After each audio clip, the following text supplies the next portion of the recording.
Molwch yr arglwydd. Molwch ef chwi-weision yr arglwydd, sydd yn sefyll yn hir arglwydd. O godiad hael hyd ei fachlyd, bydded enw'r arglwydd yn foliannus. Molwch yr arglwydd.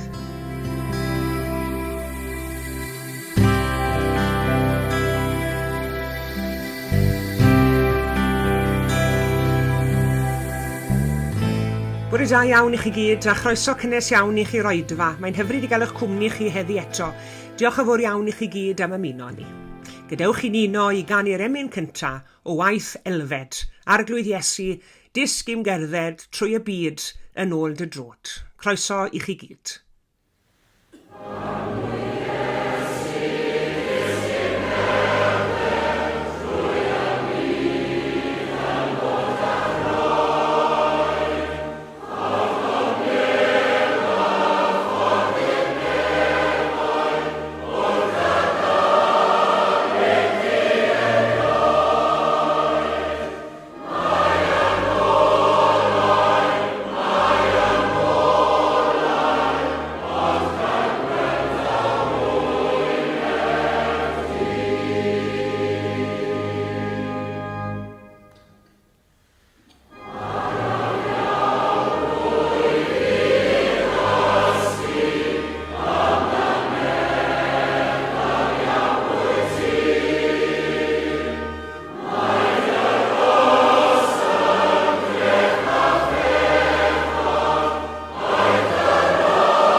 Daeth i Nazareth, lle roedd wedi fagu.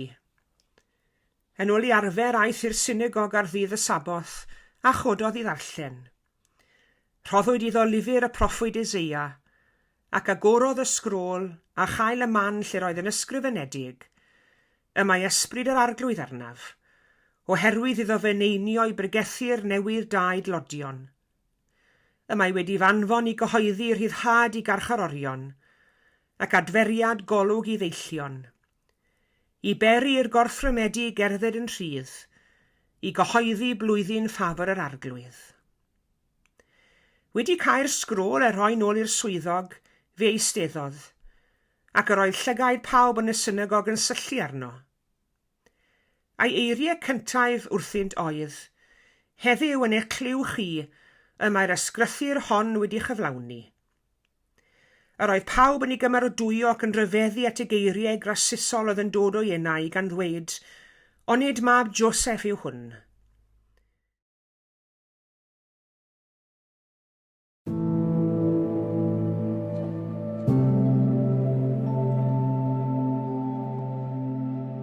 Roedd Caiaffas ddyn crefyddol pwysig iawn, wedi anfon Iesu at Pilat, y rhaglaw Rhufeinig. Edrychodd Pilat i fyw, lygad Iesu a gofyn, wyt ti'n deall bod Caiaffas eisiau dy ladd di? Be sy'n gen ti ddweud? Safodd Iesu nhw heb ddweud yr un gair. Gallai weld nad oedd Iesu wedi gwneud dim byd drwg o gwbl.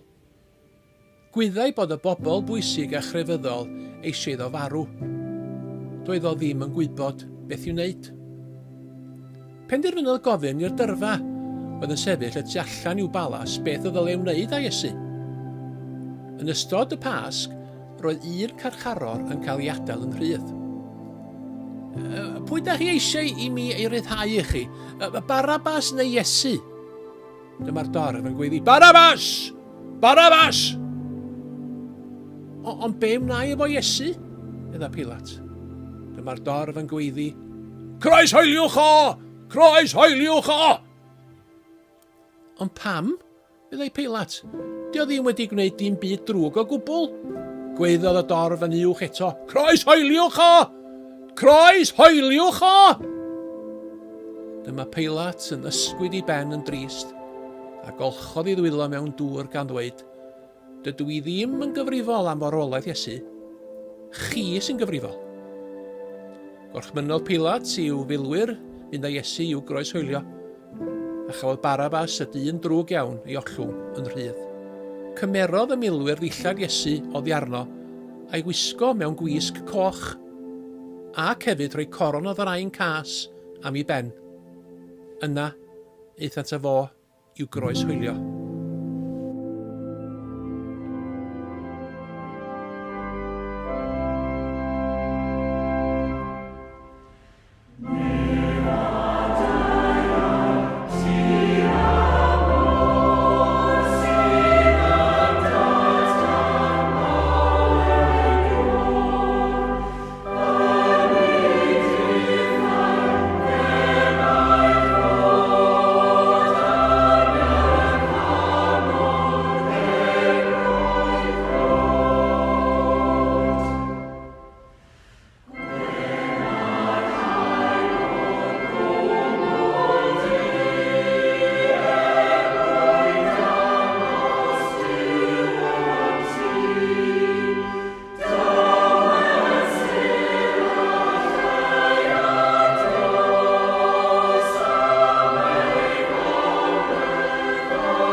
Golchi Dwylo. Fe ddywedwyd wrthon ni dro ar ôl tro yn ystod cyfnod y coronavirus a'r cyfnod clo, ta'r ffordd orau i atal y feirws rhag lledu oedd drwy wneud rhywbeth mor seiml ac angenreidiol a golchi'n dwylo'n dda. Digon o ddŵr a digon o sebon am 20 eiliad ar y tro o dan y tap dŵr. O'n i ddim amdano chi, ond dwi'n parhau i olchi nwylo yn aml. Nid nad o'n i'n gwneud hynny cyn y cyfnod clo, ond mi roedd yna gymaint o rybuddion yn doedd yn ystod y cyfnod clo, fel i ni wedi dod mewn yr arfer o olchi'n dwylo yn aml iawn yn ystod y dydd. Ond mae rhaid i ni gofio hefyd bod yr hen coronavirus yma yn yr air o hyd yn diwe.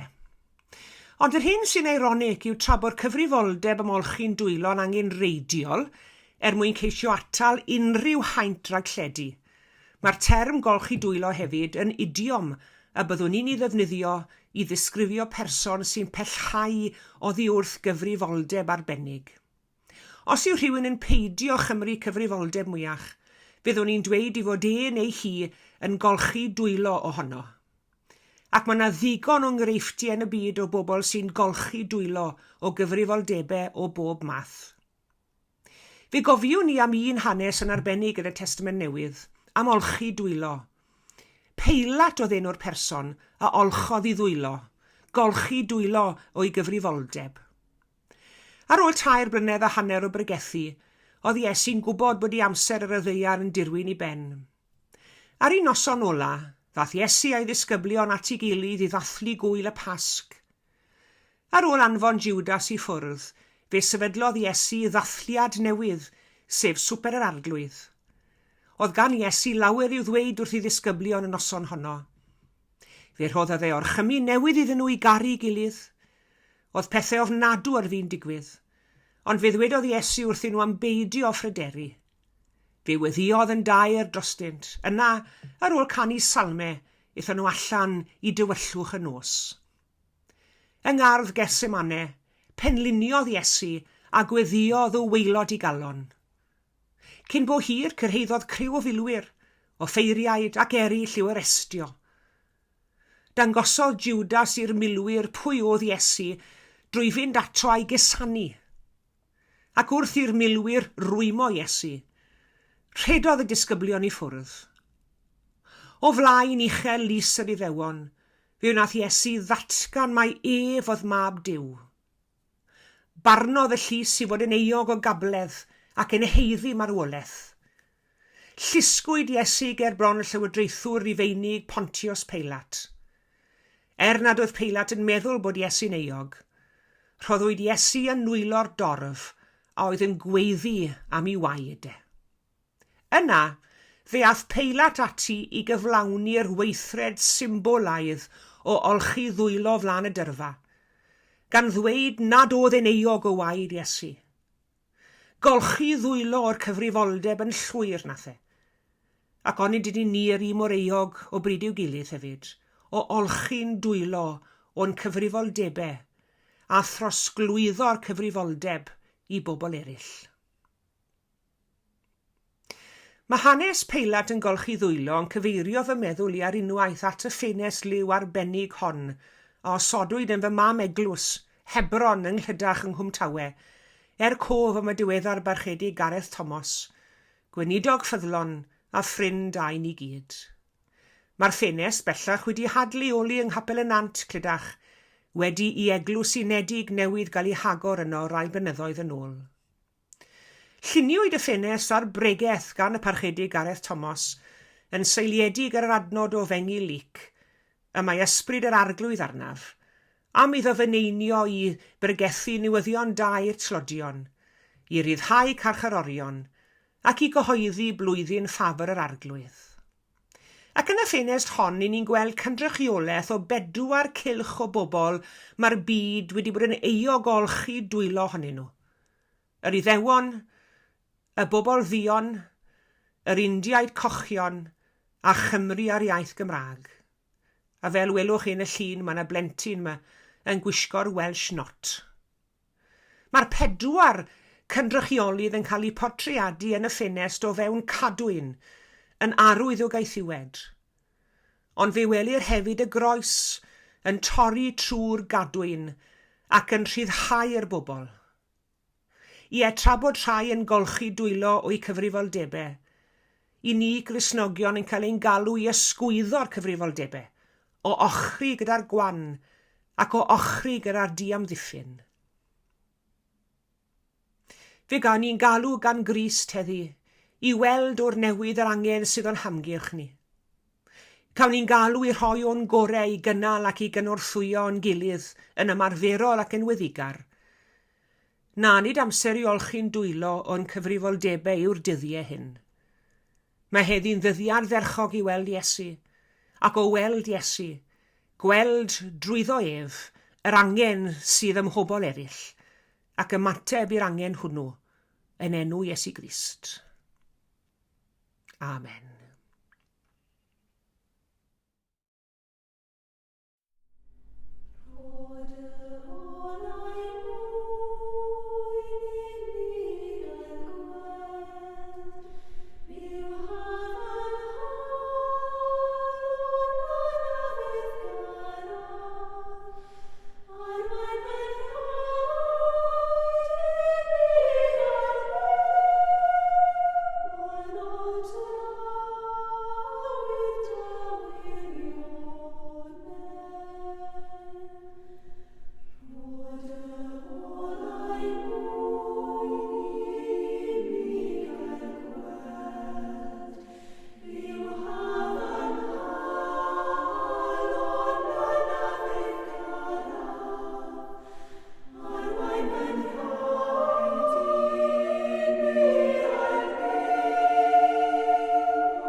O Dad Nefol, i ni mor ddiolchgar i ti am y cyfle i ymuno gyda'n gilydd yn ystod yr oedfa hon heddi, ac yn enwedig yn ystod y munudau dwys hyn yn awr wrth i ni droi ata ti mewn gweddi.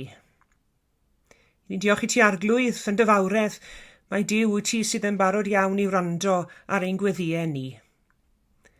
Cyn ni'n dod ynghyd arglwydd i ddfoli di yn dad, mab ac ysbryd glân, ac i offrymu'n mawl a'n diolch i ti.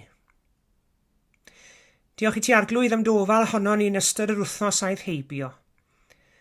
Cynawr arglwydd ein dymuniad ni i'w camu fewn yr wythnos newydd hon yn dy gwmni di. I ni diolch i ti arglwydd y fod ti'n dduw sydd yn agos ato ni. Yn dduw sydd yn bugeilio'n calonnau a'n meddyliau ni'n gyson. Yn dduw sydd yn plannu had yna ni sydd yn ein gyrru ni wneud ei oni gobeithio. I ni'n diolch arglwydd y fod ti'n ein harwen ni yn dwys bigon cydwybod ni, ac yn harwen ni i ymateb i'r angen sydd o'n hamgylch ni ac i'r angen sydd yn ein byd ni. Yn unig wedi bod yn cofio am hanes Peilat yn golchi i ddwylo o'i gyfrifoldebau adeg y pas cynta. I ni'n gweddio arglwydd am ras ac am y mynedd, fel na fydd i ni olchi'n dwylo o'r cyfrifoldebau sydd yn dod i'n rhan ni. Mae'r cyfrifoldebau hynny'n amrywio wrth gwrs, rhai ohonyn nhw'n gyfrifoldebau mawr, eraill falle yn rhyw gyfrifoldebau bach. Yna foed i ni weld y gwahaniaeth rhwng y naill a'r llall arglwydd, oherwydd mae bob cyfrifoldeb yn bwysig a phob tro byddwn ni'n cwrdd a'n cyfrifoldebau, y mae yn golygu fod yna bobl eraill yn elwa o hynny. Gwna ni'n ymwybodol felly o dadnefol, yn ymwybodol o'r angen sydd i ymateb i'r sefyllfaoedd sydd o'n hamgylch ni. Gwared ni arglwydd rhag meddwl am ein hunain yn unig, a mae'n haws meddwl am ein hunain yn sicr, nac y mae i feddwl am bobl eraill. Gwared ni rhag meddwl am ein teuluoedd a'n cylchoedd ni'n hunain, oherwydd i ni gyd yn teimlo'n gyfforddus iawn yn y cylchoedd hynny, a braidd yn anghyfforddus o bosib wrth gamu mas o'r cylch. Ond yn aml iawn arglwydd y tu allan i gylch ein cyfforddusrwydd ni y mae'r angen mwyaf. Ac fel i ni golion, ac fel eglwysi o dadnefol, agor ein llygaid ni i weld yr angen. Agor ein clustiau ni hefyd i glywed lleisiau yn galw arno ni. Ac agor ein calonnau fel y medrwn ni ymateb yn ôl yr angen i'r lleisiau sydd yn galw arno ni. Ac arglwydd i ni'n gwybod bod yna ddigon o angen yn ein byd ni. Mae'r newyddion eto'r wythnos hon yn frith o enghreifftiau o bobl sydd angen ein gweddiau ni'n sicr. Ein dymuniad ni yw wrth gwrs ymateb yn ymarferol i bob angen, ond dyw hynny ddim wastad yn bosibl. Ond mae yn bosibl i ni gwrdd yr angen trwy weddi. Mae'n bwysig felly o dad fel y ddysgodd yr arglwydd Iesu ni ein bod ni'n eiriol dros eraill yn ein gweddiau. Ac yn ni am wneud hynny nawr arglwydd, wrth i ni gyflwyno i ti drwy gyfrwng y weddi hon, ein teuluoedd a'n gyfeillion, y bobl i ni'n nabod, y bobl y mae'n anodd arnyn nhw ar hyn o bryd. Y rhai sydd yn gaeth i'w cartrefi, yn gaeth i ysbytau ac i gartrefi preswyl ac yn gaeth i bob math o amgylchiadau anodd.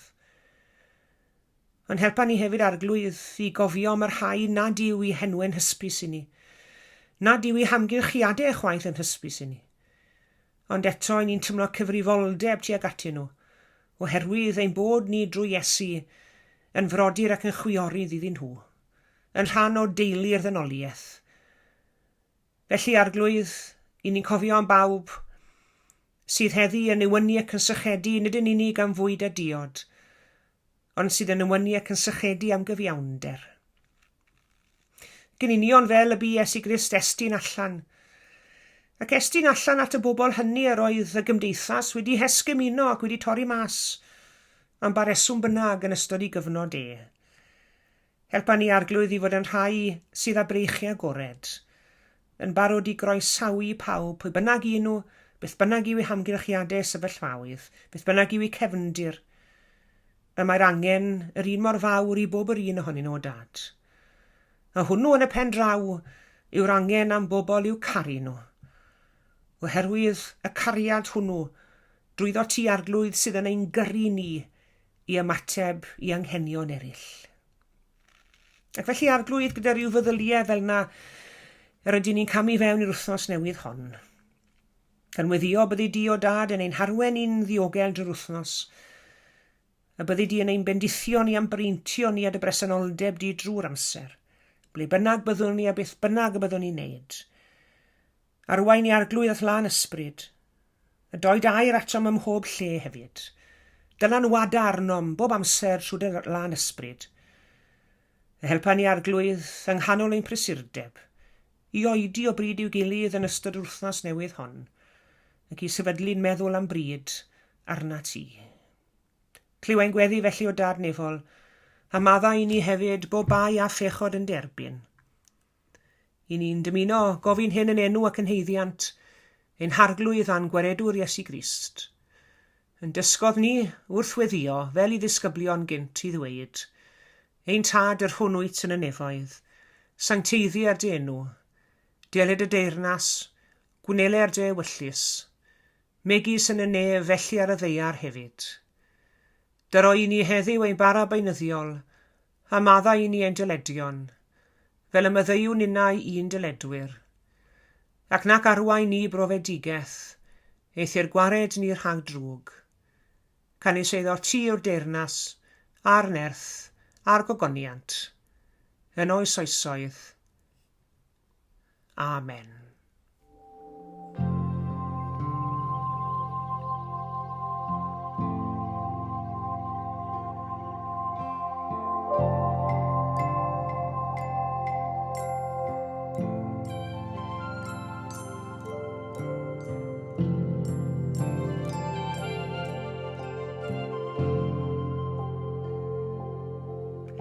Diolch yn fawr iawn i chi gyd am eich cwmni yn yr oedfa heddi.